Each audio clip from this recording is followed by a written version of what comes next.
तो हेलो दोस्तों, तो कैसे हैं आप सब। आई होप, आशा करते हैं कि बड़े स्वस्थ होंगे, मस्त होंगे, ज़बरदस्त होंगे, बेहतरीन होंगे, लाजवाब होंगे और आपकी पढ़ाई बहुत ही एक अच्छी लेवल की हो गई होगी और हो रहती होगी। ठीक है, मैं आशा करता हूँ क्योंकि अभी आपका डीडीए जेई का पेपर होना है। तो वैसे कैंडिडेट जो अभी एक्टिव नहीं है तो उसको एक्टिव होना पड़ेगा। अभी एकदम एकदम गियर अपना चेंज कर लीजिए, क्योंकि अब आपको रैपिड स्पीड पकड़ना पड़ेगा, क्योंकि एग्ज़ाम नज़दीक आ चुका है डीडीए जेई का। ठीक है, चलिए। और मैं राहुल कुमार आपका स्वागत करता हूँ स्टडी विद सिविल एमसीक्यू के ऑनलाइन प्लेटफॉर्म में। तो जैसे कि आप लोग जान रहे हैं कि हम लोग अभी क्या करने वाले हैं। हम लोग अभी आपका एसएससी जेई मेंस का क्वेश्चन जो कि 2024 में पूछा गया था, ठीक है, जो 2024 में आए हुए थे, उसका हम लोग सोल्यूशन करने वाले हैं, जो कि पार्ट 1 अपलोड हो चुका है, जो कि आप लोग अच्छे खासे प्यार भी दे रहे हैं, सपोर्ट भी कर रहे हैं। तो मैं आपसे यही बोलना चाह रहा हूँ कि जितने भी कैंडिडेट्स के और भी अपने ग्रुप में शेयर करें, ताकि उसके पास भी वीडियो पहुंच सके। ठीक है, क्योंकि अभी फिलहाल में मेरे पास डीडीए का भी सेट चल रहा है। आप लोग देख रहे होंगे, आप लोग देख भी रहे हैं, भाई लोग बहुत सारा प्यार भी दे रहे हैं, लेकिन आप लोग लाइक नहीं कर रहे हैं। थोड़ा सा वीडियो को लाइक भी कर दें, ताकि थोड़ा सा हमको एनर्जी मिले, ताकि मैं और आपके लिए और अच्छे अच्छे कंटेंट पे काम कर सकूं। ठीक है, तो आप लोग लाइक शेयर सब्सक्राइब में कमी ना करें। वही है जो कि थोड़ा सा कोई भी इंसान को थोड़ा सा बूस्ट करता है। ठीक है, तो आप लोग बूस्ट करने में देरी ना करें, क्योंकि अभी बहुत सारे एग्जाम हैं, खास करके जेईएन के लिए। खास करके आपका बीटीएससी जेई भी कुछ दिन में आपको देखने को मिलेगा। आरआरबी जेई तो आप लोग देख ही रहे हैं। आपका फिर क्या यूपीपीएससी जेई जो निकला हुआ है लेक्चरर पोस्ट के लिए, पॉलिटेक्निक वाला, वो भी निकला हुआ है। साथ ही साथ आपका अभी एसएससी जेई मेंस का भी प्रिपरेशन करना है। तो देखिए, बहुत सारी वैकेंसी है। ठीक है, तो हम लोग सारे पे बहुत अच्छे से बहुत अच्छे लेवल के हम लोग तैयारी करने वाले हैं। बहुत सारे न्यू न्यू क्वेश्चन आपको देखने को मिलेगा, और आपको इतने सारे क्वेश्चन मैं करा दूंगा कि आप लोग सिर्फ क्वेश्चन भी करके जाइएगा ना, तो आराम से आपको कोई नहीं रोक सकता है। ठीक है, टेक्निकल के मैं बात कर रहा हूँ। ठीक है ना, ठीक तो आप लोग पढ़ रहे होंगे, हमको पता है। ठीक है, तो चलिए, मैं बिना देरी का मैं आज का क्लास स्टार्ट कर रहा हूँ। ठीक है, देखिए, आज का फर्स्ट क्लास क्या है ना, आज का फर्स्ट क्लास आज का फर्स्ट क्लास का फर्स्ट क्वेश्चन क्या है। देखिए, इस अगर मैं आपको पहले एक बात क्लियर कर देना चाहता हूँ। अगर मैच दी फ्लोइंग आपको क्वेश्चन में देखने को मिले, ठीक है, कोई भी क्वेश्चन में, कोई भी सब्जेक्ट में अगर मैच दी फॉलोइंग आपको देखने को मिले, तो सबसे पहले आप क्या कीजिएगा। सबसे पहले आपको क्या करना है ना, कि आपको देखिए, अगर इसमें 3 दिया हुआ है, ठीक है, देखिए 1 2 3, ठीक है, किसी किसी में आपको 5 भी रहता है। ठीक है, तो ऐसा तो नहीं है कि जो लड़का तैयारी कर रहा है या फिर जो भाई तैयारी कर रहे हैं उसको इन तीनों में से कोई भी डिफिनेशन याद नहीं होगा। डिफिनेशन तो ऑटोमेटिकली याद होना ही है, एक है ना दो। ठीक है, अगर आपका किस्मत बहुत अच्छा रहा तो एक कोई भी नंबर से स्टार्ट कीजिए। ठीक है, वैसा से स्टार्ट कीजिए जिसमें आप 100% मतलब कन्फर्म है कि वो मेरा सही है। इसके बारे में जैसे जैसे एग्जांपल दे रहे हैं कि हम मान के चलिए कि हमको कैच बेसिन बहुत अच्छा से याद है कि इसका डेफिनेशन क्या होता है। ठीक है, तो हम लोग पहले इसका हम लोग लगा लेंगे। ठीक है, इसका हम लोग मैच कर देंगे, और हम लोग मैच कर लेंगे यहाँ भी ऑप्शन में भी देख लेंगे कि अगर पहला का ही बी दे दिया है और पहला का बी एक ही में दिया है, तो मेरा ऑप्शन हो जाएगा, जो हम लोग डायरेक्ट आंसर मार के आगे बढ़ सकते हैं। ठीक है, कभी कभी क्या होता है कि पहला भी सेम दे दिया है, दूसरा में भी सेम दे दिया है, इसी तरह बहुत होता है। लेकिन रेयर केस में होता है कि किसी किसी में सिंगल एक ही को मैच करने के बाद डायरेक्ट आंसर मिल जाता है। ठीक है, चलिए हम लोग इसमें बात करते हैं। देखिए एग्जांपल के तौर पे, जैसे देखिए कैच बेसिन क्या होता है। देखिए, कैच बेसिन क्या होता है। कैच बेसिन एक मेन होल का एक ऐसा टाइप है कि जिसमें क्या होता है ना, कि जिसमें जैसे वाटर को वो पास होने देता है। ठीक है, वाटर पास होने देता है, स्टोन वाटर के साथ कुछ कुछ आपके क्या बोलते हैं, हैवी डिब्रीज, मतलब सिल्ट आते हैं, सैंड आते हैं। ठीक है, सिल्ट आते हैं, सैंड आते हैं, जो कि उसको जाने से एलिमिनेट कर देता है। उसे हम लोग क्या बोलते हैं, कैच बेसिन बोलते हैं उसको, मतलब प्रोवाइड उसको पास होने नहीं देता है। ठीक है, उसको कहाँ पे, आपको सिवर में पास होने नहीं देता, उसे हम लोग क्या बोलते हैं, कैच बेसिन बोलते हैं। ठीक है, देखिए क्या है, provide to stop the entry of heavy debris present in the stone water में जो हैवी डिब्रीज लाइक आपका सैंड हो गया, आपका सिल्ट हो गया, जो आपका हैवी डिब्रीज प्रेजेंट है आपका स्टोन वाटर में, उसको क्या करता है, स्टॉप कर देता है। ठीक है, देखिए, provide to stop the entry of heavy debris present in the storm water into the sewer. ठीक है, तो हम लोग देखते हैं कि फर्स्ट का सॉरी सी का आपका कैच बेसिन का मेरा सी है। देखते हैं मतलब 2 का सी किसका है, 2 का बी, 2 का बी, 2 का सी। देखिए, ये आपका इसमें ये किस्मत अच्छा वाला होता है, तभी उसको सही हो पाता है एक ऑप्शन में डायरेक्ट आंसर। ऐसे अनदरा नहीं होता है, बहुत कम होता है। होता तो है लेकिन बहुत कम होता है। जैसे इसमें इसका ऑप्शन नंबर डायरेक्ट मिल गया बी से, इसको मार के आप आगे बढ़ जाइएगा। ठीक है, लेकिन किसी किस्म क्या होता है, इसमें भी दिया हुआ है, इसमें भी रहेगा। ठीक है, इसमें भी बी का भी इसमें ए दिया हुआ तो इसमें भी ए रहेगा, मतलब दो दो तो अगर तीन ऑप्शन है तो तीन गो में दो आपको सेम सेम मिल जाएगा, लेकिन एक जो रहेगा वो आपका डिफरेंट रहेगा, ठीक है। तो चलिए हम लोग नेक्स्ट नेक्स्ट देखते हैं, नेक्स्ट क्या है आपका। नेक्स्ट हम लोग जानते हैं कि स्टॉर्म वाटर इनलेट क्या होता है। देखिए स्टॉर्म वाटर इनलेट क्या होता है, मतलब वर्षा का पानी, अगर वर्षा का ये स्टॉर्म वाटर इनलेट एक ऐसा मैन होल का टाइप है जो कि आपका वर्षा का पानी है। वर्षा का पानी के जैसे मान के चलिए कोई पेमेंट है, तो पेमेंट वर्षा का पानी हुआ, गिरा, ठीक है। गिरने के साथ जो वहां से पानी रनअप हुआ, रनअप होकर डायरेक्ट कहाँ जाएगा, आपको स्टॉर्म वाटर इनलेट में जाएगा। स्टॉर्म वाटर इनलेट से क्या होगा, सीधे मतलब पानी रनअप होकर किस में चल जाएगा, स्टॉर्म वाटर इनलेट वाले सीवर में, ठीक है। स्टॉर्म वाटर इनलेट वाले सीवर में ये पानी आ जाएगा, उसे हम लोग क्या बोलते हैं, स्टॉर्म वाटर इनलेट बोलते हैं, ठीक है। देखिए provide to admit the surface run up to the sewer, surface run up to the sewer, ठीक है। तो ऑप्शन नंबर फर्स्ट का ये हो जाएगा, ठीक है। एक होता है फ्लशिंग मैन होल। अच्छा फ्लशिंग मैनुअल से हम लोग क्या समझते हैं बताइए तो। फ्लशिंग मैनुअल क्या होता है, देखिए फ्लशिंग मैनहोल एक ऐसा सीवर है, ऐसा मैनहोल का टाइप है कि इसमें इसमें अगर हम लोग क्या बोलते हैं आपका, अगर इसका अगर इसका अगर सरफेस फ्लैट है, फ्लैटनेस है, ठीक है। अगर इसका सरफेस फ्लैटनेस है तो इसमें कोई जरूरी नहीं कि इसमें हम लोग सेल्फ क्लीनिंग वेलोसिटी इसमें प्रोवाइड करें, सो ठीक है। ऑलरेडी ये सरफेस इसका सरफेस अगर फ्लैट है तो अगर इसके सरफेस पे अगर कोई भी हैवी डिब्रिज लाइक सैंड या सिल्ट आके अगर इसमें आकर आकर आके मतलब उसकी जगह इसके इसके इसके बॉटम में आकर बैठता है तो इसमें ऑटोमेटिक क्या कर देगा, आगे की ओर मूव करवा देगा, ठीक है। मतलब रखेगा, यहाँ पर रहेगा नहीं ऑटोमेटिक, क्योंकि इसका सरफेस फ्लैट है, ठीक है। अगर यही सरफेस आपको कर्व टाइप में रहता तो यहाँ पर क्या रहता है, यहाँ पर आपका जम जाता, मतलब यहाँ पे रुक जाता, यहाँ जाता नहीं, लेकिन इसका सरफेस फ्लैट है तो इसमें हम लोग करते हैं कि इसमें सेल्फ क्लीनिंग वेलोसिटी का हम लोग इसमें प्रोवाइड नहीं करते हैं, ठीक है। प्रोवाइड नहीं करते, जिसके कारण क्या होता है कि यहाँ पर जो भी कोई भी डिब्री आकर यहाँ पर अगर जम गया, मतलब रुक गया, तो वो क्या करेगा, वो अपने आप इजिली फ्लश होके बह जाएगा, ठीक है। उसे में क्या बोलते हैं, फ्लशिंग मैनुअल बोलते हैं। जो कि तीसरा हो जाएगा provide at the head of the sewer. अब फ्लशिंग मैनुअल का हम लोग कहाँ प्रोवाइड करते हैं, हेड सीवर के हेड में प्रोवाइड करते हैं, ठीक है। कहाँ करते हैं, सीवर के हेड में। तो option number B is the correct answer. चलिए नेक्स्ट क्वेश्चन की ओर हम लोग मूव करते हैं। देखिए नेक्स्ट क्वेश्चन क्या है, नेक्स्ट क्वेश्चन हम लोग को क्या दिया है, हम लोग यहाँ से पढ़ते हैं सीधे। देखिए ए और दो का एसेशन और रीजन दिया हुआ है, ठीक है। किसके केस में दिया हुआ है, with respect to a municipal solid waste collection, ठीक है। सॉलिड वेस्ट कलेक्शन के बारे में दो आपका स्टेटमेंट दिया गया है, ठीक है। देखिए फर्स्ट स्टेटमेंट क्या है, in a hilly areas waste collection should ideally start at lower point and proceed to higher point. क्या ये ऑप्शन आपको, ये जो दिया हुआ क्या आपको सही लग रहा है या गलत है, बताइए। वेस्ट जो आपका म्यूनिसिपल सॉलिड वेस्ट को हम लोग कलेक्ट कर रहे हैं, क्या वो आपको इन्हें हिली एरिया साइड में, हिली एरिया तरफ में, क्या वो जो हम लोग म्यूनिसिपल सॉलिड वेस्ट को हम लोग कलेक्ट करते हैं, क्या वो आइडियली क्या ये लोअर पॉइंट से हायर पॉइंट की ओर जाता है या फिर हायर पॉइंट से लोअर पॉइंट की ओर आता है। एलवेज आप याद रखिएगा इन्हें हिली एरिया रीजन, इन्हें hilly areas municipal waste collection always इन्हें हायर पॉइंट, ठीक है। Higher point to lower point, ठीक है। तो यहाँ क्या आएगा, हायर पॉइंट होगा, higher point and proceed to lower point, ठीक है। तो ये ऑप्शन गलत दिया हुआ है, ठीक है, मतलब अपोजिट लिख दिया इसको, ठीक है। सेकंड देखते हैं क्या है, collection of waste start at a lower point and proceed to higher point.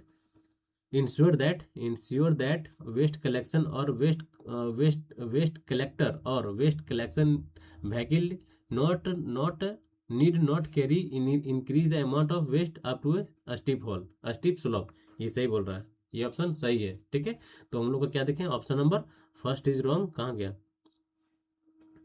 Option number first is wrong and R is true. Option number C is the correct answer, ठीक है। तो चलिए हम लोग नेक्स्ट क्वेश्चन की ओर move करते हैं।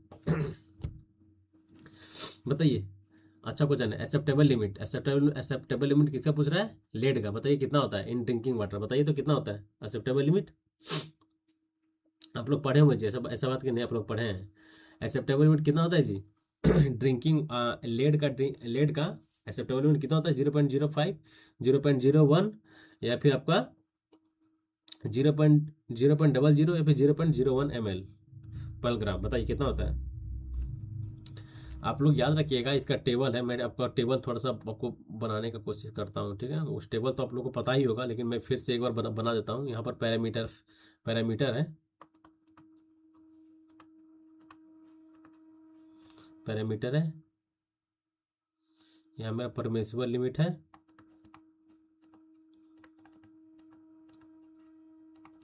Permissible, और यहाँ क्या है का एक्सेप्टेबल,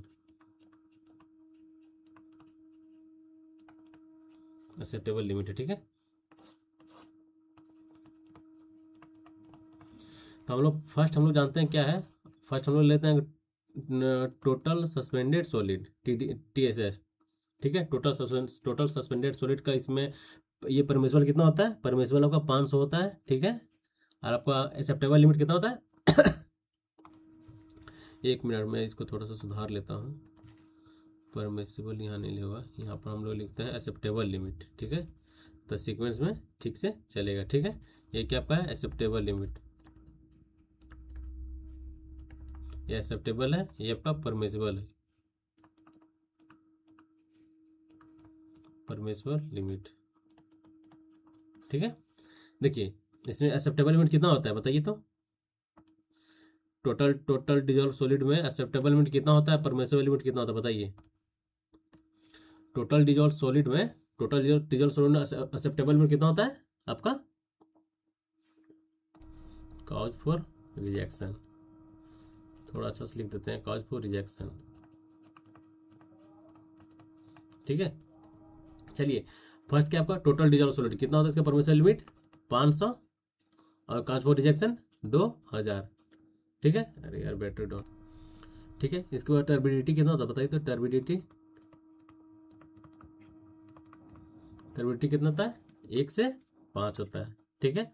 इसके बाद आपका क्या होता है, कलर कितना होता है, 5 से 15, परमिसिबल लिमिट 5 है, कॉज फॉर रिजेक्शन आपका 15 है, ठीक है। इसके बाद हम लोग लेते हैं, हम लोग पहले लेड का देख लेते हैं, लेड का कितना होता है, लेड का कितना होता है परमिसिबल लिमिट, इसमें क्या पूछा है, एक्सेप्टेबल लिमिट पूछा है, ठीक है। कितना होता है बताइए, 0.01 होता है, ठीक है, याद रखिएगा कितना होता है 0.01, ठीक है। तो इसका ऑप्शन क्या होगा आपका, ऑप्शन नंबर 0.01, कहाँ गया option number D is the correct answer, ठीक है। इसका जो आपका कॉज फॉर रिजेक्शन क्या होता है, नो नो नो, इसका कोई वैल्यू नहीं होता कॉज फॉर रिजेक्शन, ठीक है, ठीक है। तो चलिए हम लोग देख लिए आंसर, हम लोग आगे बढ़ते हैं।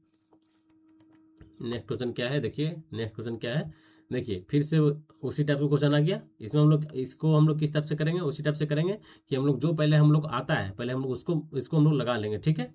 उसके बाद हम लोग देखेंगे कि आंसर क्या है। चलिए बताइए इसका आंसर क्या होगा। पहले हम लोग सबसे पहले उसको हम लोग पकड़ेंगे जिसके बारे में हम लोग जानते हैं, ठीक है। हम लोग जानते हैं पहले क्या, आउटडोर नॉइज लेवल कितना होता है रूरल रेजिडेंशियल एरिया में, बताइए कितना होता है। आउटडोर में, ये आउटडोर का है, ठीक है, आउटडोर एक इंडोर होता है। जैसे पूछ रहा आउटडोर में जो आपका नॉइज लेवल होता है रूरल रेजिडेंशियल एरिया में कितना होता है, उसका एक्सेप्टेबल नॉइज लेवल कितना होता है, 25 से 30 या फिर 25 से 35 या फिर 35 से 40, बताइए कितना होता है अभी, कितना होता है जी। ये होता है आपका आउटडोर के केस में कितना होता है, 25 से 35, याद रखिएगा। और तो फर्स्ट का सी, ठीक है। अरे यार ये तो ऑप्शन, अच्छा कोई दिक्कत नहीं है, हम लोग समझ मतलब लिख लेते हैं। फर्स्ट का सी है, मतलब ये ऑप्शन थोड़ा सा मिस प्रिंट हो गया है, ठीक है, सही से एडिट नहीं मतलब नहीं बना पाया, ठीक है। चलिए कोई दिक्कत नहीं है। और इंडोर के केस में, indoor noise level in hospital building, बताइए इंडोर के केस में आपका हॉस्पिटल बिल्डिंग के लिए आपका noise level, acceptable noise level कितना होता है बताइए तो। एक्सेप्टेबल नॉइज लेवल कितना होता है, 35 से 45, याद रखिएगा। इन case of indoor noise level in A hospital building, जिसका एक्सेप्टेबल लिमिट कितना होता है, 25 से 35 से 45, ठीक है। तो आपका हो गया दो का आपका सी हो गया, ठीक है।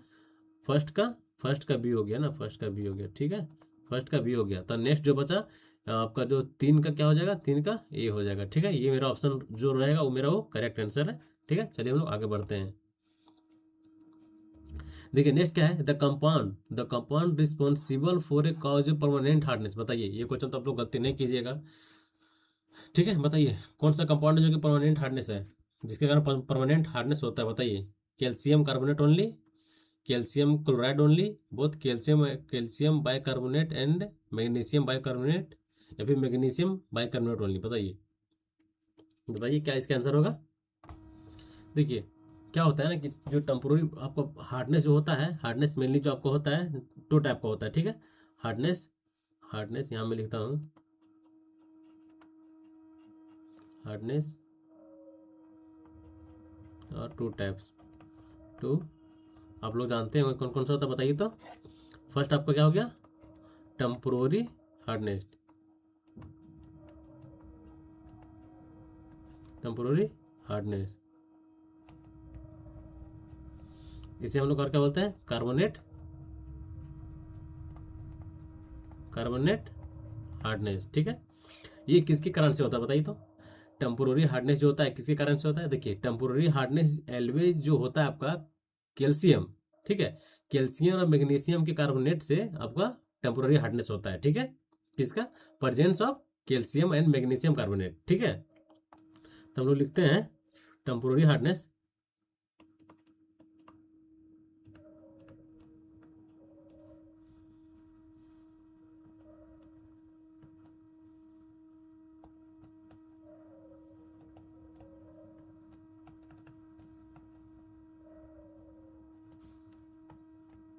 Cause by presence of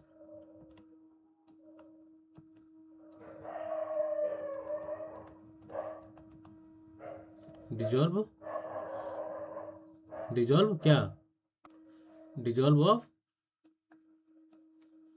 बाइकार बाइकार bicarbonate या carbonate, dissolve of carbonate hardness, dissolve of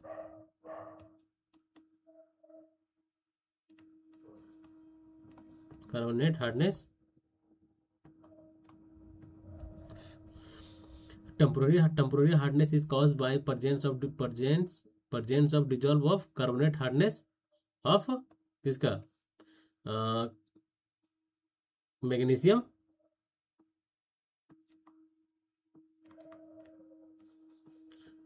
and calcium, ठीक है। मतलब मैग्नीशियम कार्बोनेट हार्डनेस, आपका कैल्शियम कार्बोनेट हार्डनेस, ठीक है। कैल्शियम कार्बोनेट और मैग्नीशियम कार्बोनेट की वजह से आपका क्या होता है, आपका परमानेंट सॉरी टेम्पोररी हार्डनेस होता है, ठीक है। और दूसरा जो आपका होता है, दूसरा होता है क्या, ये हो क्या, ये आपका हो गया परमानेंट टेम्पोररी हार्डनेस, दूसरा होता है आपका परमानेंट हार्डनेस, ठीक है। परमानेंट हार्डनेस, इसे हम लोग क्या बोलते हैं, नन, जैसे ये था आपका कार्बोनेट हार्डनेस, तो इसे हम लोग क्या बोलेंगे, non carbonate hardness, non carbonate, non carbonate hardness, ठीक है। इसे क्या बोलते हैं, नन कार्बोनेट हार्डनेस। ये जो होता है आपका मेनली, मेनली आपका सल्फेट्स, ठीक है, मेनली क्या आपका, मेनली आपका सल्फेट्स एंड मैग्नीशियम, ठीक है। Sulphates of magnesium and calcium, ना कैल्शियम सल्फेट और मैग्नीशियम सल्फेट के प्रेजेंस की वजह से आपका क्या होता है, परमानेंट हार्डनेस होता है। और आपका कुछ आयरन का भी पार्ट होता है, ठीक है, कुछ आपका आयरन का भी पार्ट होता है, ठीक है, और कुछ आपका हैवी मेटल्स भी होते हैं, जिसके कारण क्या होता है, आपका परमानेंट हार्डनेस होता है, ठीक है। तो हम लोग लिखते हैं presence of,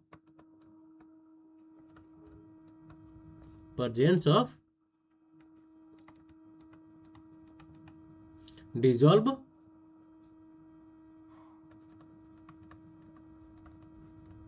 chloride and sulphate of calcium and magnesium, calcium and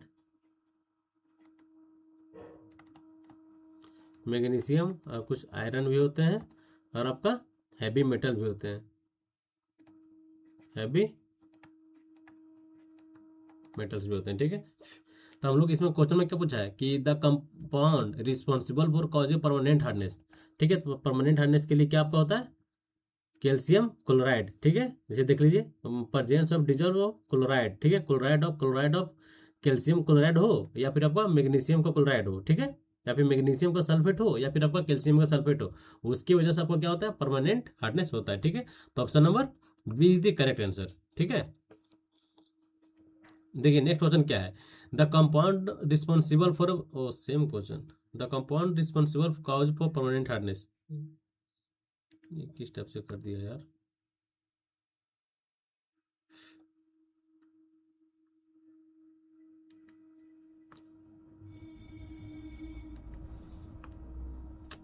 हम्म,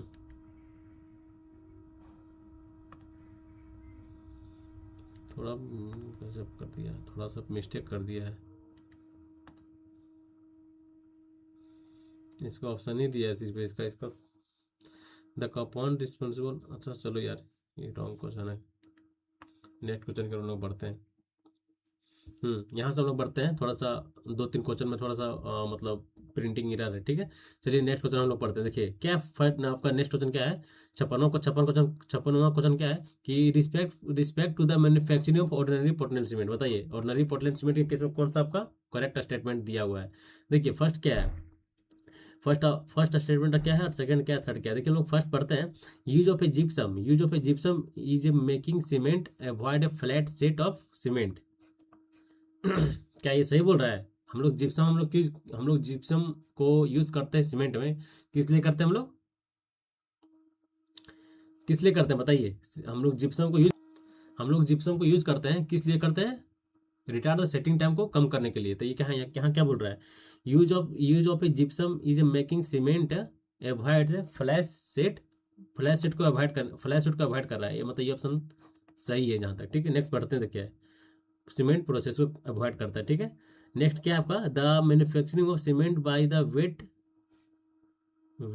ये क्या लिखा है, wet required less fuel when the compare to that the dry process, wet ये गलत है, the manufacturing of cement by the, यहाँ ड्राई प्रोसेस होगा, dry required less fuel. ठीक है, ड्राई रिक्वायर्ड लेस मतलब ड्राई प्रोसेस जो होता है वो लेस फ्यूल को, लेस फ्यूल ड्राई प्रोसेस जो होता है सीमेंट में दो टाइप से आपका दो प्रोसेस होता है, ड्राई प्रोसेस और वेट प्रोसेस। तो यहाँ पर जो ऑप्शन लिखा है कि जो सीमेंट का मैन्युफैक्चरिंग करते हैं तो इसमें वेट प्रोसेस दिया गया, wet process required less fuel, लेकिन नहीं होता है, ये क्या यहाँ पर ड्राई प्रोसेस होगा, dry process required less fuel. ठीक है, देखिए ऑप्शन गलत है, दूसरा गलत है, तो ये गलत हो गया, ये गलत हो गया, ये गलत हो गया, option number first is the correct answer.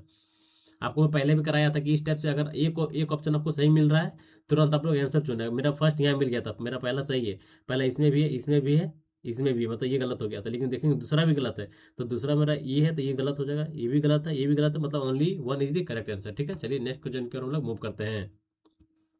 According to the Mohs hardness scale, बताइए क्वार्ट्ज का आपका हार्डनेस नंबर कितना होता है, क्वार्ट्ज का 10 किसका होता है जी, 2 किसका होता है, 5 किसका होता है, 7 किसका होता है, बताइए बताइए, आप लोग इसको बहुत अच्छे से पढ़े हैं, बताइए आपका 10 किसका होता है, मतलब क्वार्ट्स का कितना होता है, क्वार्ट्स का एलवेज 7 होता है, याद रखिएगा, क्वार्ट्स का कितना होता है आपका, आपका 7 होता है, और 10 किसका होता है, डायमंड का, 2 किसका होता है, जिप्सम का, 5 किसका होता है, एपिटाइट का,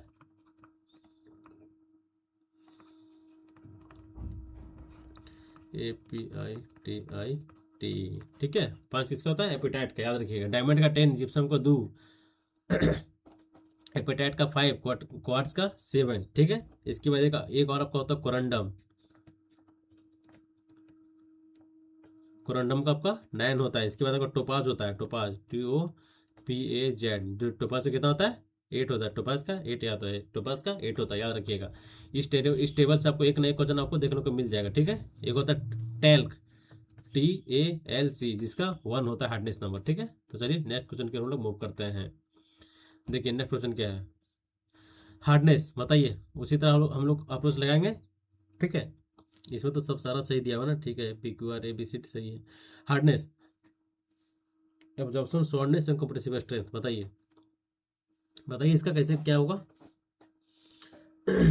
हार्डनेस जो दिया हुआ है, hardness presents the brick till its break, absorption no impression should be left on the surface the brick, बताइए इनमें से कौन सा आपको सही लग रहा है मैच आपका, बताइए। एक आपको वैसे पकड़िए जो कि एक मतलब सही है, मतलब जिसके बारे में आप जानकारी जानते हैं, मतलब आपके पास जानकारी है। ठीक है। साउंडनेस, साउंडनेस क्या होता है? Should give a clear ringing sound. ठीक है। किसकी वजह से? आपका साउंडनेस। क्या हम लोग जाने कि जो साउंडनेस होता है, साउंडनेस किसका होता है आपका? Provide a give a clear ringing sound. ठीक है, क्या वो रिंगिंग साउंड प्रोवाइड करता है? ठीक है, याद रखिएगा। तो एस का, सी का, सी का मेरा हो गया एस, तो मेरा सी का एस दो, देखिए इसमें तीन को मत दिया दे दिया है। ये भी है, ये भी है, ये भी है, देख रहे हैं, सी का एस, सी का एस, सी का एस। चलिए हम लोग दूसरा देखते हैं। कंप्रेसिव स्ट्रेंथ, बताइए। कंप्रेसिव स्ट्रेंथ उसका क्या होगा? कंप्रेसिव स्ट्रेंथ क्या होगा जी? Compressive strength pressing the brick till its break. Cement को हम लोग तब ना हम लोग फाइंड करते हैं कि कंप्रेसिव स्ट्रेंथ कितना है। हम लोग सीमेंट को उसको फोर्स लगाते हैं, यही लिख रहा है कि pressing the brick till its break, break तक, मतलब जब तक वो ब्रेक ना कर जाए। ठीक है। तो हम लोग जान रहे हैं कि डी का क्या होगा? डी का पी, डी का पी। ये देखिए ये दोनों में भी है, मतलब ये कट गया, अभी भी ये दोनों में। ठीक है। इसी तरह मैं पहला जिससे आपको बताया था ना, सेम उसी टाइप से जा रहा है कि एक मिल गया तो मार देंगे, यहाँ पर दो को सेम मिल गया, अब एक और देखना पड़ेगा। ठीक है। अब हम लोग को अब हार्डनेस या फिर ऑब्जर्वेशन, बताइए हार्डनेस से क्या होगा? हार्डनेस क्या होगा? Not more than 20% of weight of dry bricks. बताइए, बताइए हार्डनेस और ऑब्जर्वेशन कितना होता है? ऑब्जर्वेशन कितना होता है? ऑब्जर्वेशन बताइए, ऑब्जर्वेशन कितना होता है? ऑब्जर्वेशन आपका not more than 20% of weight of dry brick. ठीक है। मैक्सिमम वाटर ऑब्जर्वेशन कितना होता है ब्रिक्स का? वही बोल रहा है यहाँ पे। ऑब्जर्वेशन कितना है? 20% ऑफ ड्राई ब्रिक। किसका? फर्स्ट क्लास ब्रिक का। तो मतलब बी का आपका बी का किसका हो गया? बी का कितना हो गया? आर हो गया। बी का आर, बी का आर, बी का R. Option number B is the correct answer. ठीक है, समझ में आ गया। चलिए हम लोग नेक्स्ट क्वेश्चन की ओर मूव करते हैं। देखिए नेक्स्ट क्या है? Which of the following is example of drier use in a varnish. बताइए कौन सा? हम ये ऐसा क्वेश्चन आप लोगों को कराए भी हैं। ठीक है, मास्टर सीरीज में या फिर आपका डीडीए जे में सेम क्वेश्चन कराए हैं। बताइए ड्रायर बर्निश में एग्जांपल ऑफ ए ड्रायर। बताइए burnish use in burnish, burnish में हम लोग जो ड्रायर यूज करते हैं उसका एग्जांपल कौन सा है? मैस्टिक, सैलिक, एम्बर या फिर लीड एसिटेट। बताइए क्या इसका आंसर होगा जी? Mastic, shellac, lead acetate. बताइए। You drier use in a varnish, drier use in a varnish क्या होगा? कौन सा हम लोग ड्रायर यूज करते हैं? Shellac. Shellac varnish is use in a drier use in a varnish. ठीक है, बर्निश में हम लोग कौन सा ड्रायर यूज करते हैं? सैलिक बर्निश। ठीक है, सैलिक बर्निश को और हम लोग क्या नाम से जानते हैं? आपका French polish burnish, French polish. इसी और हम लोग क्या जानते हैं? लिकोर, लिकोर भी हम लोग इसी को बोलते हैं। ठीक है, सैलिक को ही लिकोर बोलते हैं। ठीक है, तो option number B is the correct answer. चलिए हम लोग नेक्स्ट क्वेश्चन की ओर मूव करते हैं। बताइए, अरे यार ये तो सेम क्वेश्चन गजब कर दिया है। देखिए क्या है? Which of the following example of geological formation और करेक्टली पेयर मैच। बताइए इसमें से कौन सा आपका सही आपका मैच किया गया है? Gabbro is example of igneous rock, peridotite is example of peridotite sedimentary rock है, या फिर आपका ठीक है, फिर डियोटोमाइट इतने metamorphic rock, schist is a metamorphic rock. बताइए इनमें से कौन आपका सही सही है और कौन गलत है? बताइए इनमें से कौन सही है कौन गलत है? बताइए जी। देखिए तो मेटामॉर्फिक है आपका, और देखिए इग्नियस, तो आप लोग जानते हैं कि इग्नियस रॉक, गेब्रो किसका एग्जांपल है? आपका इग्नियस रॉक का। इग्नियस रॉक का और कौन सा एग्जांपल है? ग्रेनाइट भी, ग्रेनाइट हो, बेसाल्ट हो, डियोराइट हो, ये पिग्मेटाइट हो, ये सारा किसका एग्जांपल है? इग्नियस रॉक का। ठीक है, तो ये गेब्रो भी है। ठीक है, तो मतलब फर्स्ट सही है, फर्स्ट इसमें है, तीनों सब में यार। अच्छा ठीक है, चलो देखते हैं। पीरियोडोटाइट, पीरियोडोटाइट एग्जांपल ऑफ सेडिमेंट्री रॉक, ये नहीं है। सेडिमेंट्री रॉक क्या होता है? सैंडस्टोन, लाइमस्टोन, तो आप लोग जान ही रहे हैं। मेटामॉर्फिक रॉक का इग्नियस रॉक हो गया, सॉरी मेटामॉर्फिक रॉक आपका क्या हो गया? मेटामॉर्फिक रॉक आपका मार्बल हो गया।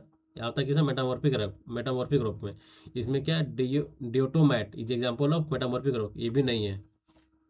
यहाँ सेचिट, सच is example of metamorphic rock, ये सही है, मतलब पहला और चौथा option number A is the correct answer. ठीक है, चलिए नेक्स्ट क्वेश्चन की ओर हम लोग मूव करते हैं। देखिए नेक्स्ट क्वेश्चन क्या है, heating asphalt with A sand and mineral filler produce distilled asphalt, मस्टिक asphalt, asphalt asphaletic felt या फिर asphaletic टेरेजो, बताइए।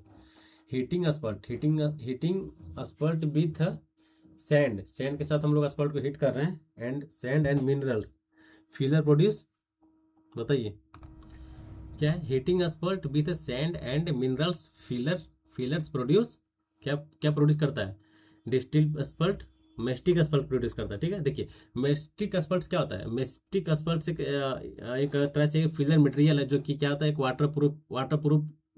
वाटर प्रूफिंग मटेरियल है। ठीक है, जो कोई वाटर प्रूफ होता है।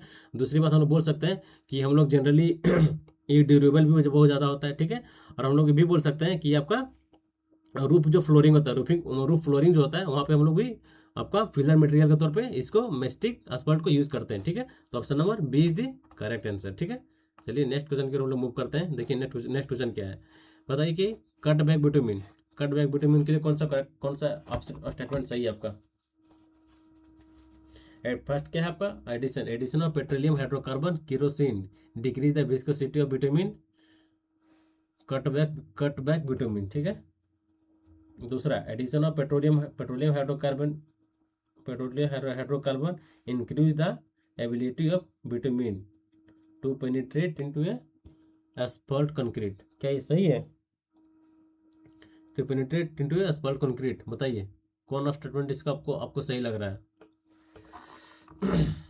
देखिए क्या होता है ना कि आपका हम लोग क्या इसमें फर्स्ट स्टेटमेंट जो दिया हुआ कि addition of petroleum hydrocarbon like kerosene को जब हम लोग आपका बिटुमिन में जब हम लोग ऐड करते हैं, कोई भी आपका जैसे कोई एक आपका हाइड्रोकार्बन है, हाइड्रोकार्बन को जब हम लोग आपका बिटुमिन में ऐड करते हैं, बिटुमिन एज ए विस्कस आप लोग जान ही रहे हैं, जब हम लोग इसमें बिटुमिन में जब हम लोग ऐड करते हैं तो क्या करता है, ऑलरेडी ये विस्कोसिटी को डिक्रीज कर देता है। ये स्टेटमेंट आपको सही बोल रहा है। ठीक है, विस्कोसिटी को डिक्रीज करता है कौन, जब हम लोग कोई पेट्रोलियम पदार्थ जब हम लोग मिलाते हैं बिटुमिन में, तो मतलब ये ऑप्शन आपका सही है, ऑप्शन स्टेटमेंट ए सही है। ठीक है, सेकंड देखते हैं, addition of petroleum hydrocarbon kerosene increase the ability of bitumen to penetrate into asphalt concrete, ये भी ऑप्शन सही है।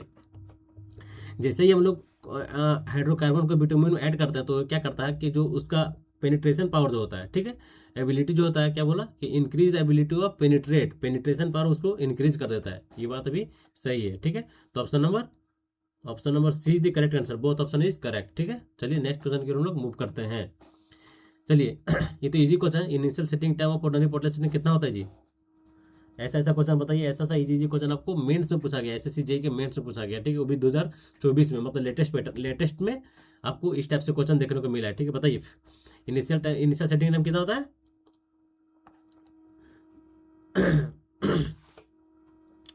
और आपको फाइनल सेटिंग टाइम कितना होता है, बताइए। इनिशियल सेटिंग टाइम ऑफ यार बताइए इसका कौन सा ऑप्शन आपको सही लग रहा है। Initial setting time of ordinary Portland cement not be more than 30 minute, क्या ये सही है। थोड़ा आराम से पढ़िए। ठीक है, जल्दी इजी के चक्कर में जल्दी से मार के आगे मत बढ़िए, गलती होने के चांसेस है, या कुछ चेंजिंग किया इसीलिए मैं बोल रहा हूँ। देखिए क्या होता है ना कि आपका जितने भी ऑर्डिनरी पोर्टलैंड सीमेंट है, ठीक है, ऑर्डिनरी पोर्टलैंड सीमेंट का initial setting time not be less than होता है, लेकिन यहाँ बोला है नॉट बी मोर देन, देख रहे हैं क्या बोला है, नॉट बी मोर देन, जो कि ऑप्शन ये गलत है। ठीक है, सेकंड देखते हैं क्या, initial setting time of sulphate resisted Portland cement not be less than 45 minute, ये भी गलत है। Final setting time of sulphate resisting Portland cement not be more than 600 minute, ये आपका सही है। ठीक है, मतलब 600 मिनट या फिर 10 आवर, जो कि ऑप्शन नंबर डी सही है।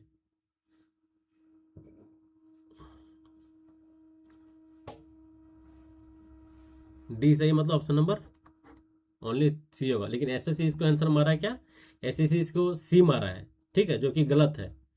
नॉट बी लेस देन होता, ना कि नॉट बी मोर देन होता। तो option number D is the correct answer. ठीक है, हम लोग ये भी जानते हैं कि देखिए फॉर ऑर्डिनरी पोर्टलैंड सीमेंट या फिर आपका सल्फेट रेसिस्टिंग सीमेंट, दोनों का केस में आपका जो आपका दोनों के केस में इनिशियल सेटिंग टाइम या फिर फाइनल सेटिंग टाइम दोनों क्या सेम होता है। ठीक है, चलिए नेक्स्ट क्वेश्चन की ओर हम लोग मूव करते हैं। Is an example of drier in a varnish, बताइए कौन सा एग्जाम्पल है, वर्निश का एग्जाम्पल कौन सा है बताइए तो। Litharge is example of drier in a varnish, मैं आपको क्वेश्चन कराया हुआ हूँ, ये सब मास्टरी सीरीज में चला है, डीडीए में भी चला हुआ है। एज पर IRC, ठीक है, 1987, the paint coefficient multiplying factor for a fully glaze steel door, इस बताइए फुल्ली ग्लेज स्टील डोर के लिए आपको मल्टीप्लाइंग फैक्टर कितना होता है बताइए तो, बताइए इसका क्या आंसर होगा। इन्हें क्या बोल रहा है कि फुल्ली ग्लेज, ठीक है, देख रहे हैं यहाँ क्या लिखा हुआ है, fully glaze for a fully glaze steel door, steel door के केस में आपका मल्टीप्लाइंग फैक्टर कितना होता है। तो आपने याद रखिएगा कि इन ए केस ऑफ डोर या फिर विंडोज, डोर एंड विंडोज, ठीक है, डोर एंड विंडो के लिए आपका जो मल्टीप्लाइंग फैक्टर जो होता है कितना होता है, 0.5 फॉर ईच साइड। ठीक है, 0.5 for each side. Option number C is the correct answer. ठीक है, चलिए हम लोग नेक्स्ट देखते हैं कि which of the following is not a cheap constituent use in acid refractory brick for a manufacturing of ceramic material, बताइए ceramic material से हम लोग मैन्युफैक्चरिंग कर रहे हैं सेरेमिक मटेरियल, तो किसका कौन से कंस्टिट्यूएंट का चीप, मतलब उसका परसेंटेज सबसे ज़्यादा नहीं होता, मतलब नॉट ए चीप नहीं है। ठीक है, cheap constituent use in acid brick, बताइए इनमें से कौन है, कॉटेजाइट, क्वार्ट्ज है, मैग्नेसाइट है, सिलिका है या फिर जिनिस्टर है, बताइए कौन सा इसमें होगा।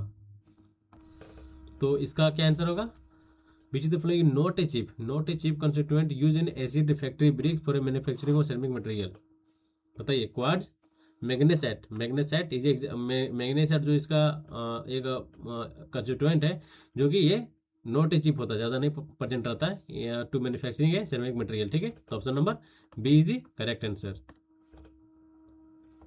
ठीक है, which of the following rocks minerals is a made of a chemical composition, calcium magnesium carbonate, बताइए इनमें से कौन सा रॉक मिनरल से बनाया जाता है कैल्शियम मैग्नीशियम कार्बोनेट, जिप्सम से, माइका से, डोलोमाइट से या फिर सिलिकॉन डाइऑक्साइड से, बताइए इसका आंसर क्या होगा।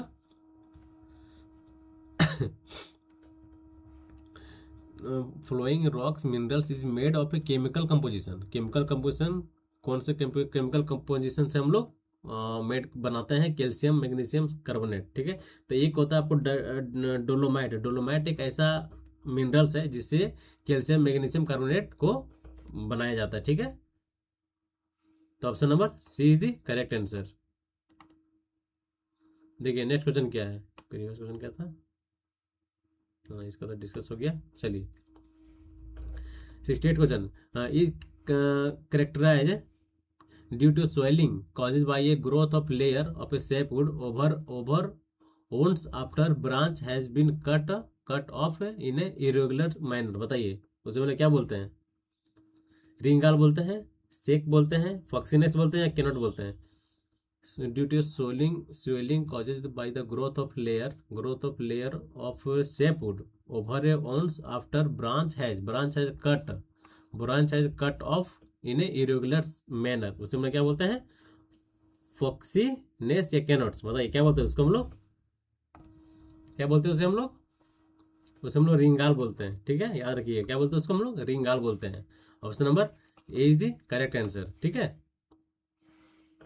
नेक्स्ट देखिए क्या है, calculate the number of standard modular bricks of a size दे दिया 19 सेंटीमीटर फॉर मशीनरी वर्क, और टोटल वॉल्यूम कितना दिया हुआ 5 मीटर क्यूब। ठीक है, कंसिडरिंग 5% ब्रिक वेस्टेज है। ठीक है, तो बताइए इसका कैसे निकलेगा, calculate the number of BRICS निकालना है हमको। ठीक है, इसका साइज दिया हुआ है, ये साइज दिया हुआ है फॉर 5 मीटर क्यूब के लिए, तो कैसे निकलेगा बताइए। पहले हम लोग क्या करेंगे, तो हमको क्या करना है, रिक्वायर्ड हम लोग क्या एक मशीनरी वर्क करना है। ठीक है, जिसका वॉल्यूम दिया हुआ है। ठीक है, तो सबसे पहले हम लोग क्या करेंगे, मॉडुलर ब्रिक का साइज हम लोग लिख लेंगे, मॉडुलर ब्रिक्स मतलब विथ मोटार किसके इसका साइज कितना होता है 20 × 10 × 10, ठीक है। 20 × 10 × 10 सेंटीमीटर हो गया, ये सेंटीमीटर हो गया, ये आपका क्या हो गया, मॉड्यूलर साइज हो गया, ठीक है। अब हम लोग देखना है कि हम लोग जानते हैं क्या कि 1 मीटर क्यूब में कितना नंबर ऑफ ब्रिक्स होता है, 500 नंबर्स होते हैं, ठीक है, ब्रिक्स, ठीक है, ये आप लोग तो जानते हैं। 1 मीटर क्यूब में कितने ब्रिक्स होते हैं, 500 मीटर क्यूब होते हैं, ठीक है। तो हम लोग का क्या करना है, हम लोग जानते हैं कि हम लोग निकालना कितना है, वॉल्यूम कितना देगा, 5 मीटर क्यूब, ठीक है। तो 5 मीटर क्यूब में कितने ब्रिक्स आएंगे, 5 मीटर क्यूब में 1 मीटर क्यूब में 500 ब्रिक है, तो 5 मीटर क्यूब में 2500, ठीक है। तो 5 मीटर क्यूब में कितने ब्रिक्स आएंगे, 2500 नंबर, ठीक है। अब इसमें क्या बोल रहा है कि कंसिडर पार्ट 5% जो आपका है वेस्टेज भी जा रहा है, ठीक है। तो हम लोग क्या करेंगे, हम लोग इसमें से निकाल देंगे कैसे नंबर ऑफ ब्रिक कैसे निकलेगा, नंबर ऑफ ब्रिक, ठीक है। आपका 2500 तो ही जोड़ेंगे, ठीक है, 2500 प्लस आपका 2500 में ही आपका 5% वेस्ट जा रहा है, ठीक है, 5% आपका वेस्ट जा रहा है। इसको सॉल्व कीजिए, कितना आएगा, 2 0 काट दीजिए, अब यहाँ से इसको मल्टीप्लाई कर दीजिए, 25 × 5 125 प्लस 2500, ठीक है। इसको जोड़ दीजिए, जितना भी आएगा वो आपका आंसर हो जाएगा, कितना होगा, 25 26 25 26 25 2500 और एक 26 से 25 कहाँ गया जी, option number 26 25, option number 20 the correct answer, ठीक है। चलिए नेक्स्ट क्वेश्चन की ओर हम लोग मूव करते हैं। The compressive strength of structural granite का बताइए कितना होता है, ग्रेनाइट का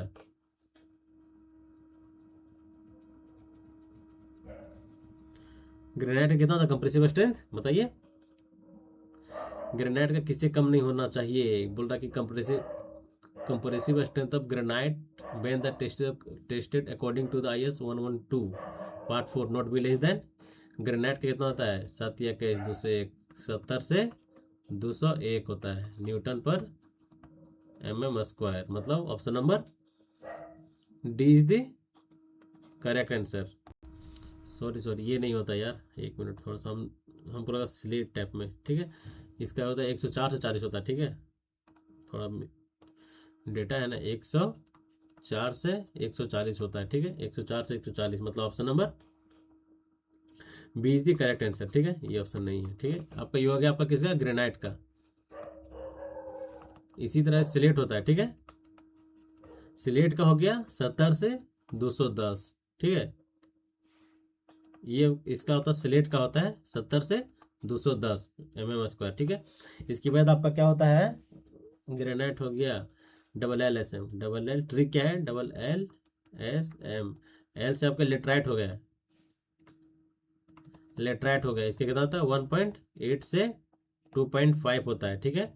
फिर अब क्या हो गया, एल से लेटराइट के बाद क्या होता था, लेटराइट से लैम, इसके बाद लाइमस्टोन से था, लाइमस्टोन, इसका शायद लाइमस्टोन में 65 होता था, इसका शायद 65 होता था, कंफर्म याद नहीं है, शायद हाँ 65 होता था, ठीक है, 65।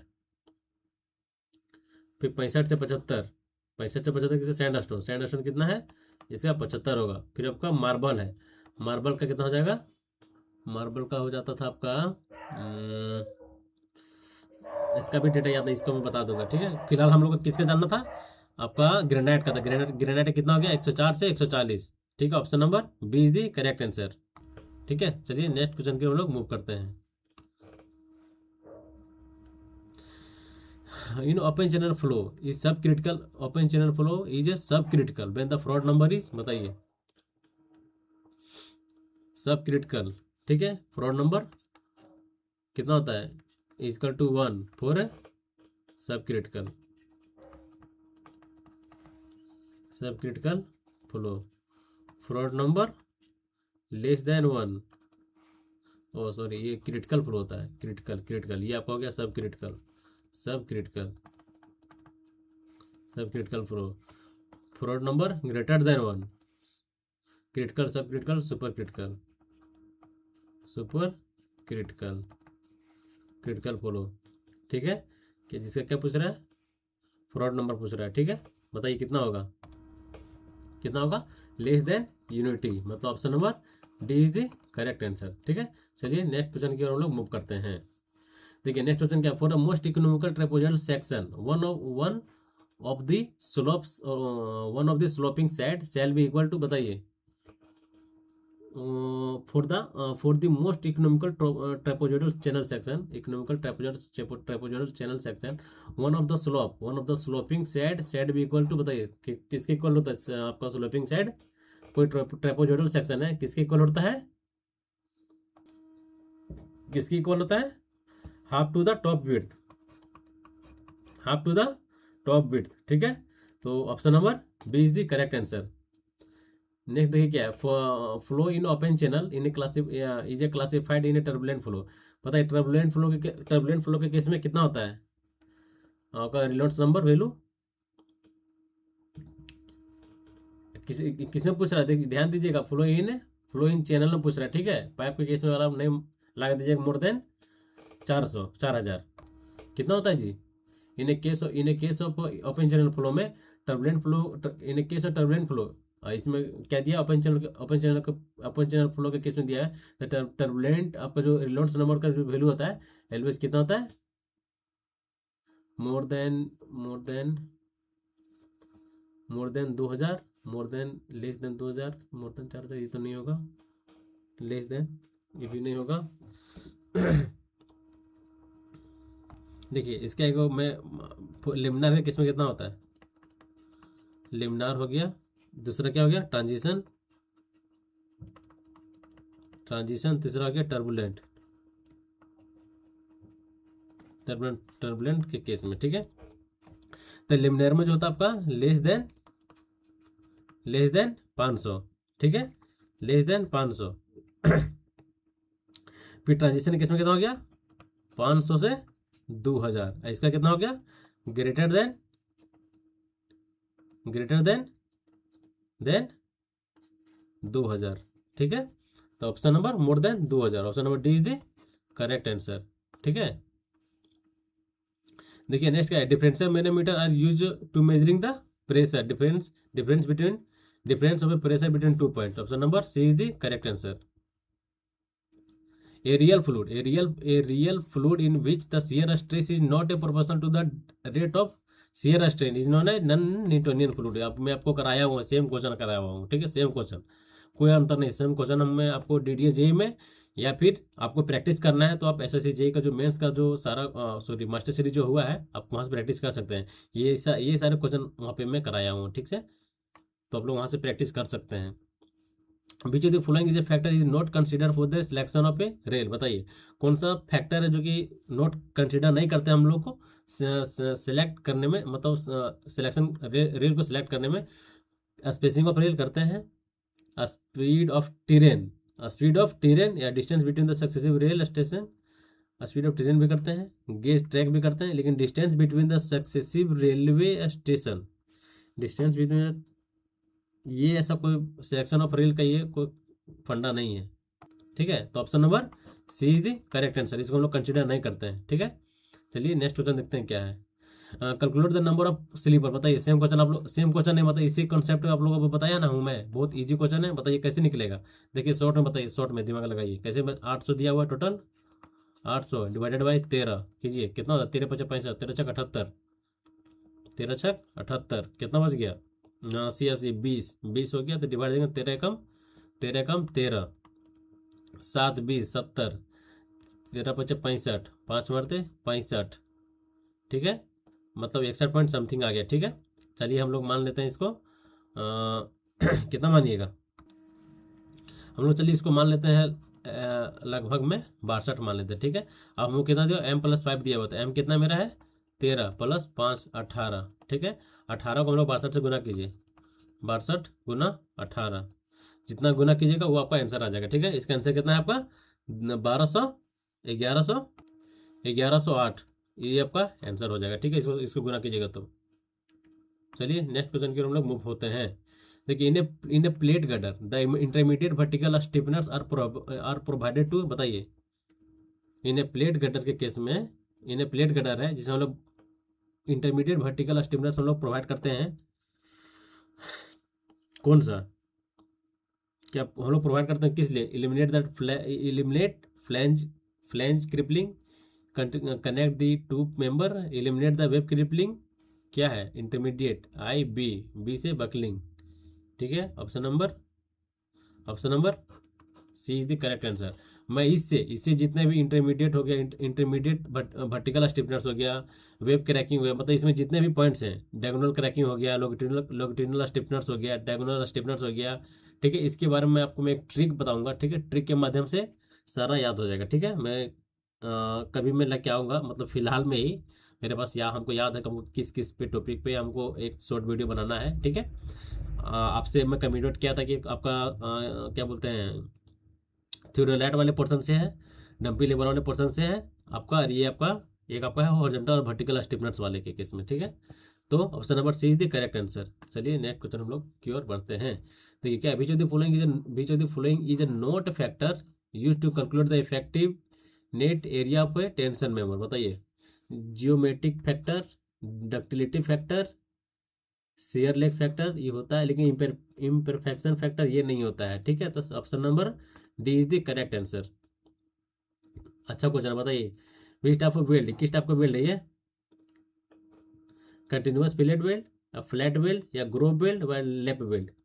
ये आपका ग्रोव वेल्ड है। ग्रोव वेल्ड का हम लोग क्या जानते हैं, इसमें हम लोग भी वेल्ड भी बोलते हैं, और भी हम लोग इसको क्या बोलते हैं, बट वेल्ड भी बोलते हैं, बट वेल्ड भी बोलते हैं, ठीक है। तो option number C is the correct answer.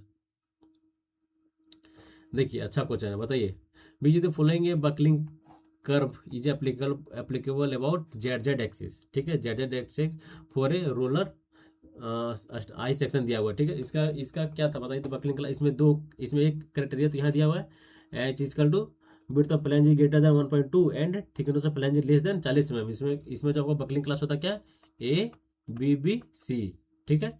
ये आपका ए बी बी सी होता है ना, इस केस में, ठीक है। ये जो कंडीशन दिया हुआ है, इसके कंडीशन आपका आपका दो होता है, ठीक है। ए बी बी सी, ये आपका होता है, एक होता है Z Z, Z Z Y Y, एक होता है जेड जेड, फिर आपका वाई वाई, फिर यहाँ पर हो गया जेड जेड, फिर आपका वाई वाई। ये आपका क्या है, बकलिंग क्लास है, याद रखिएगा, ठीक है। बकलिंग क्लास है, ये आपका फर्स्ट कंडीशन है, ठीक है। बिर्थ ऑफ ये इसका कंडीशन ये है, ठीक है। और आपका ये जो थिकनेस ऑफ फ्लैंज है, ये किसका है, ये कंडीशन इसका है, ठीक है। तो दोनों कंडीशन में किस ए बी बी सी, ठीक है। लेकिन इसका जो एसएससी आंसर दिया है सी दिया है, ठीक है। ऑप्शन नंबर क्लास सी दिया है, लेकिन क्लास सी नहीं है, ठीक है। क्लास सी नहीं, इसका जो आंसर होगा आपका आपका आंसर ए होगा, ठीक है। क्लास ए में जाता है, ठीक है। ये जो दोनों है, ये दोनों आपका आपका I section, I road section का दोनों का, ये दोनों कंडीशन जो है इसी का पार्ट है, इसी का आई रोड सेक्शन का, ठीक है। तो इसका जो बकलिंग क्लास जाएगा आपका किस में जाएगा, बकलिंग क्लास ए, मतलब ए, ठीक है, जो कि बी ऑप्शन में है। तो B is the correct answer, ठीक है। देखिए नेक्स्ट क्या है, नेक्स्ट जो दिया हुआ है स्टेटमेंट हम लोग पढ़ते हैं। क्या है, fillet weld normally require less material, fillet weld normally require less material preparation and are easier to fit than a groove weld. ये सही है, ठीक है। क्या ये सही बोल रहा है स्टेटमेंट, पढ़िए तो। Fillet weld normally required less material preparation and are easier to it fit than groove weld. ये ऑप्शन सही है, ऑप्शन ए सही है। For a given amount of fillet material are stronger than groove weld. ये wrong है, ठीक है, ये गलत है। तो option number A is correct, option number A is correct, B is incorrect, option number D is the correct answer, ठीक है। चलिए नेक्स्ट क्वेश्चन की हम लोग मूव करते हैं। बताइए नेक्स्ट क्वेश्चन क्या है, which the following is not a mode of local failure in steel beam. बताइए कौन इसमें से local failure in steel beam, steel local failure नहीं है। स्टील बीम के केस में कौन सा लोकल फेलोर नहीं है, बकलिंग, टॉर्सनल बकलिंग, या फिर buckling of a thin flange section, ये है लोकल क्रशिंग, ये भी है शेयर, ये नहीं है, टॉर्सनल बकलिंग नहीं है। टॉर्सनल बकलिंग हम लोग लोकल फेलोर के केस में नहीं पढ़ते हैं, ठीक है। तो option number A is the correct answer. बताइए इसका क्या होगा, थिन बिटुमिनस सरफेस का कितना परसेंटेज होता है, वाटर बोर्ड मैकेनिज्म का 3 होता है, cement concrete with high bituminous का 2% होता है। बताइए किसका सही, इसमें से कौन सा है, इसमें से सही कौन सा है, पहला दूसरा तीसरा, इसमें कौन सही बताइए।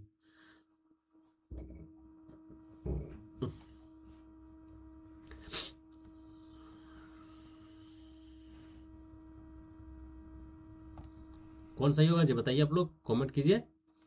देखिए वाटर बोर्न मकाडम तो आप लोग जानते हैं कि वाटर बोर्न मकाडम और ग्रेवल एक बार 3% होता है, ठीक है।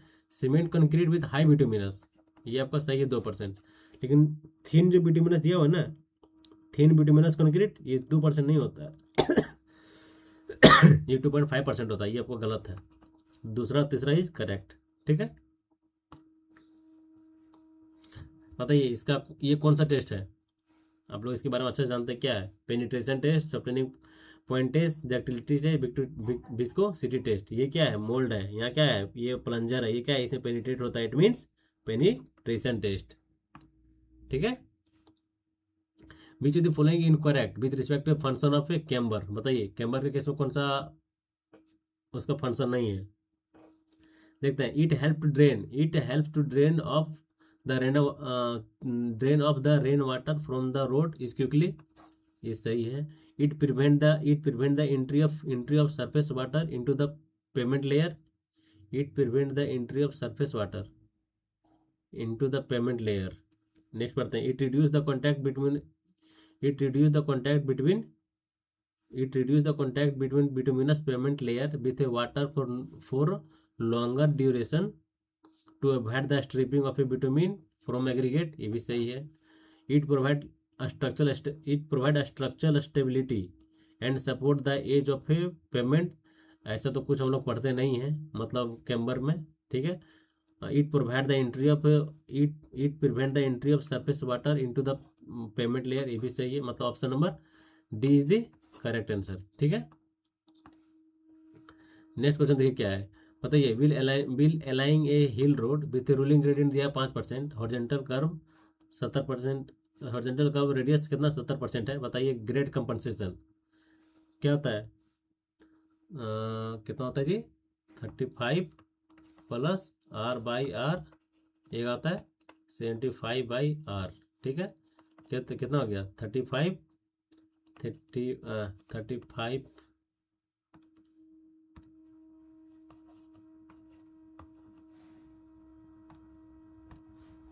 Plus R by R 75 by R, ये आपका मैक्सिमम के केस में है, ठीक है। बताइए यहाँ पुट कीजिए वैल्यू, 35 प्लस आर कितना है 70 डिवाइडेड बाई आर 70, फिर यहाँ 75 बाई 70। चलिए बताइए, ये दोनों सबको मिनिमम लेना है, ठीक है। मिनिमम किसका आता है, इसको सॉल्व कीजिए, कितना आएगा 105 डिवाइडेड बाई 70, इसको 70/75/70 सॉल्व कीजिए, कितना आएगा जी। इसका कितना आएगा 1.42%, ठीक है 1.42%, इसका जो है 1.07% आएगा, ठीक है। तो इनमें से दोनों कम किसका है बताइए, ये कम है, ठीक है। तो इसमें से हम लोग क्या कर देंगे, माइनस कर देंगे, ठीक है। क्या करेंगे, माइनस कर देंगे, कितना 5% दिया हुआ है, तो इनमें से तो देखिए 1.07% दिया, जो किसी का नियर अबाउट किसका माने तो 1.6 1.06 1 पॉइंट, तो ज़्यादा करीब आपका ऑप्शन नंबर बी दिख रहा है, ठीक है। ज़्यादा करीब आपका ऑप्शन नंबर बी दिख रहा है। बताइए, ruling, regulatory sign, warning sign, informatory sign, बताइए वार्निंग साइन कौन कौन सा आता है जी। आपको हो गया प्रोहिबिटरी साइन, इसको क्या बोलते हैं हम लोग, ये हम लोग बोलते हैं रेगुलेटरी साइन को, रेगुलेटरी साइन को हम लोग बोलते हैं एक और नाम से जिसका नाम प्रोहिबिटरी साइन, ठीक है। स्टॉप इसी के अंदर फर्स्ट का फर्स्ट मतलब ये दोनों हो सकता है। दूसरा हम लोग देखते हैं वार्निंग साइन, ठीक है। वार्निंग साइन के लिए कौन सा है, warning sign parking plot facility information, warning sign आपका हो गया, वार्निंग साइन के केस में वार्निंग साइन के इसका बी जाएगा, क्रॉस रोड हो गया, रोड साइड हो गया, नैरो ब्रिज हो गया, मतलब टू का बी मतलब option number A is the correct answer, ठीक है। नेक्स्ट देखिए क्या है, पेनिट्रेशन वैल्यू, पेनिट्रेशन डेप्थ दिया हुआ है एंड स्टैंडर्ड लोड दिया हुआ है, ठीक है। तो 2.5 mm कितना होता है 2.5 mm के केस में स्टैंडर्ड लोड कितना होता है 1370, और 5 mm के केस में 2055 मतलब 2080, ठीक है। और थर्ड जो दिया 7.5 mm, इसका आंसर क्या होता है बताइए तो, किसका है। 2.5 mm पेनिट्रेशन के लिए इसका स्टैंडर्ड लोड कितना 1370 दिया हुआ है, ठीक है। और 5 mm के लिए 5 mm के लिए 2055 होता है, ठीक है, 2055 होता है, जो कि 2080 दिया हुआ है, ये गलत है, ठीक है।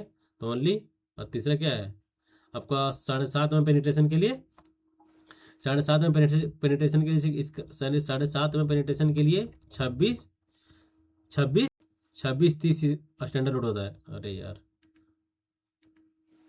26 30 आपका स्टैंडर्ड लोड होता है, ठीक है, 26 30 याद रखिएगा 7.5 mm पेनिट्रेशन के लिए। लेकिन यहाँ पे कितना बोला है 26 27 80 बोला, ये भी गलत है। तो option number 1 is the correct answer. आइए, द पैसेंजर का unit recommend for agriculture tractor कितना होता है, बताइए कितना होता है जी ऑन ए रूरल रोड। 1.3.5 या फिर 0.8, बताइए। एग्रीकल्चरल ट्रैक्टर जो होता है इसका आपका पैसेंजर का यूनिट का वैल्यू कितना होता है, बताइए कितना होता है 1.5, याद रखिएगा कितना होता है 1.5। D is the correct answer. Calculate the length of a simple circular curve, it's deflection angle is 45 degree, 45 degree, radius इतना है। Calculate the length of simple circular curve, पे डिफ्लेक्शन एंगल इतना दिया हुआ है, लेंथ निकालना है। फॉर्मूला लगाइए, कौन सा फॉर्मूला लगेगा इसमें बताइए तो। लेंथ ऑफ कर्व के लिए, लेंथ ऑफ कर्व क्या होता है pi R del, pi into R, R कितना दिया हुआ है 400 into del deflection 45 degree divided by pi R del divided by 180। इसको सॉल्व कीजिए, कितना आएगा, इसको सॉल्व कीजिएगा तब 314 पॉइंट समथिंग आएगा, जो कि कितना है 314.16, जो कि करेक्ट आंसर है, ठीक है। नेक्स्ट देखिए क्या इस पर IRC part number second, any operation of a concreting done at atmospheric temperature below in cold weather concreting, बताइए कोल्ड वेदर कंक्रीटिंग के लिए टेम्परेचर हम लोग कितना ये करते हैं बताइए तो, ज़्यादा नहीं होना चाहिए, कितना डिग्री से 5 डिग्री से एलवेज, ठीक है। तो option number B is the correct answer. Next देखिए, नेक्स्ट आपका जो है calculate the volume of sand for a making of 3 metre cube, अच्छा ये मीटर क्यूब में यहाँ है, 3 metre cube of concrete with nominal mix proportion 1:2:4 का है, ठीक है। तो हम लोग क्या निकालना है volume of calculate the volume of sand निकालना है, मतलब 2 निकालना है, ठीक है। कैसे निकलेगा बताइए। फॉर हम लोग जानते हैं कि 1 मीटर क्यूब और फ्रेश मिक्स कंक्रीट में हम लोग कितना लेते हैं 1.54 मीटर क्यूब ड्राई कंक्रीट, ठीक है। तो हम लोग सीधा निकालते हैं कितना 2 डिवाइडेड बाई 7 गुना कितना होगा 2 divided by 7 into volume into 1.54। जब इसको आप सॉल्व कीजिएगा तो आपका जो आंसर लगभग कितना आएगा, ऑप्शन नंबर 1.32, ठीक है। Option number 1.32 is the correct answer. इसको सॉल्व कीजिएगा आपका निकल जाएगा क्या वॉल्यूम ऑफ सैंड, ठीक है। हम लोग का क्या पूछा है वॉल्यूम ऑफ सैंड पूछा है, ठीक है। As per IR 7869 part 1, any operation of concreting done at atmospheric temperature above than the steam curing in term as hot weather concreting, बताइए hot weather concreting, any operation of concrete done at atmospheric temperature above in term as hot weather concreting, बताइए कितना temperature उसका होता है जी, कितना होता है जी any operation concrete के लिए एबव 40 डिग्री, ठीक है, एबव 40 डिग्री सेल्सियस।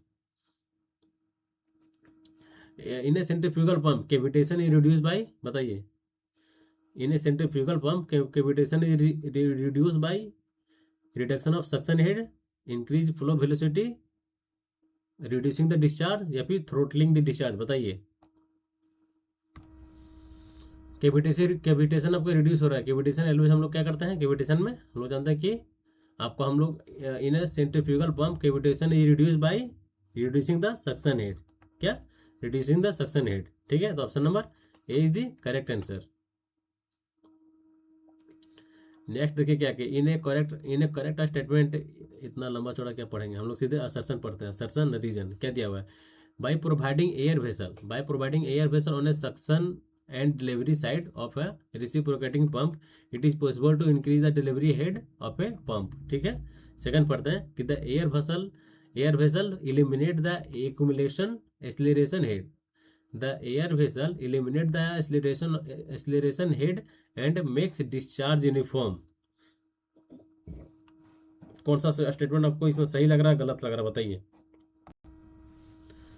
बाय, देखिए फिर से पढ़ते हैं कि bye providing air vessel on a suction head. ठीक है, एयर वेसल का प्रोवाइड कर रहे हैं हम लोग, suction head and delivery head of a reciprocating pump it possible to increase the delivery head of a pump. ये ऑप्शन सही है मेरा।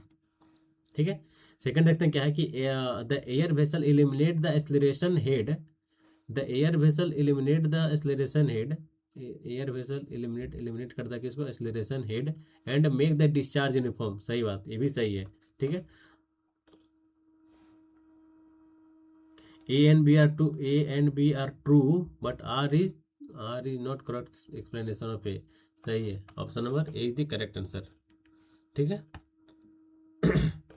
नेक्स्ट देखिए क्या है, overall efficiency of centrifugal pump जिसका वैन हेड ही 25 मीटर, डिस्चार्ज दिया इतना दिया, आउटपुट पावर दिया हुआ 16 किलोवाट। बताइए इसका ओवरऑल एफिशिएंसी कैसे निकलेगा, निकालिए इसका ओवरऑल एफिशिएंसी। ओवरऑल एफिशिएंसी क्या होता है, वाटर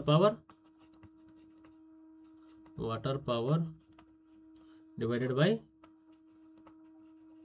शाफ्ट पावर। ठीक है, तो वाटर पावर कितना हो गया, देखिए तो एच कितना दिया है, एच 25। ठीक है, डिस्चार्ज कितना है जी 0.04 इंटू आउटपुट कितना दिया हुआ है 25।